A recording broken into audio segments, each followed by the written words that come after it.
This is Southampton Old Cemetery, one of England's oldest municipal graveyards. A place where every headstone has a story to be told. It's all here. Wars, epidemics, catastrophes. The lives and the deaths of ordinary people. What little information there is on the gravestones is tantalising, but for me, it's never enough. But now, we can learn more. Because here, smartphone technology is being used to bring history back to life. This is a QR code, ordinarily found in magazines and adverts. You scan them with your smartphone, usually to take advantage of some promotion or irresistible offer. But in this instance, it's for something far more meaningful. Watch this. A special app on a smartphone reads the code which links instantly to a website, in this case telling you all you need to know about the late Henry Witt. When you scroll through the web page here, we learn that Henry was a fireman on the Titanic, and heroically he stayed at his post when the ship hit the iceberg in case a fire broke out. Suddenly Henry becomes more than just a name on a memorial. You get a sense of the living man and what he did. Just a simple click can give you access to a treasure trove of information about everyday lives in another age. And it could be a way for any of us to let future generations know who their ancestors were. That's what inspired Joe Davis.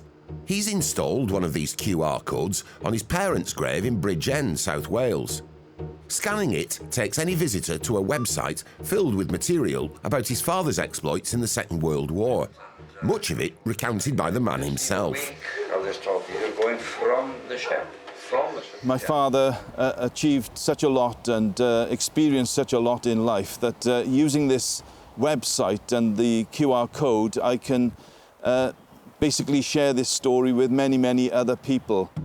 Dorset-based funeral director Stephen Nimmo was one of the first in the UK to offer these QR codes. His firm has made around 100 in the past 18 months. But with it costing up to £275 for technology that might soon be outdated, are they anything more than a high-tech gimmick?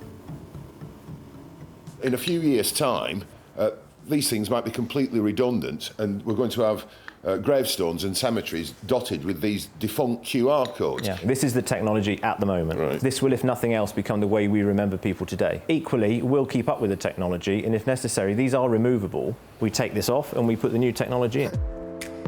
For mother of two, Nikki Hastings, the idea of creating a living virtual memorial has a very particular resonance.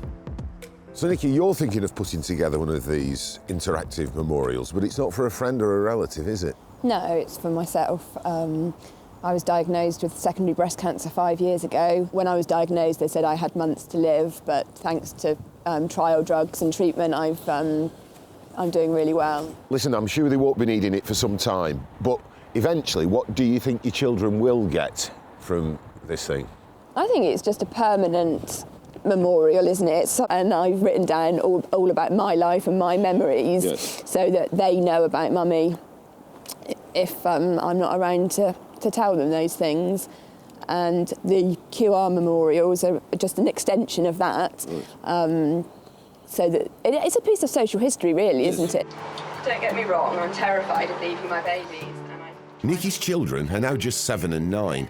She hopes they and future generations will be able to scan the QR code while at a final resting place and draw comfort from the special videos on her memorial website. Experiences, and I feel blessed to be given the opportunity to leave a legacy for my children.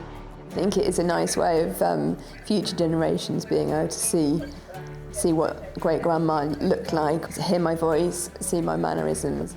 And just to be able to remember you? Yeah, absolutely. It's this idea of a virtual legacy that, for me, could make these QR codes more than just a high-tech gimmick. A link, not just to a website, but a connection between one generation and another.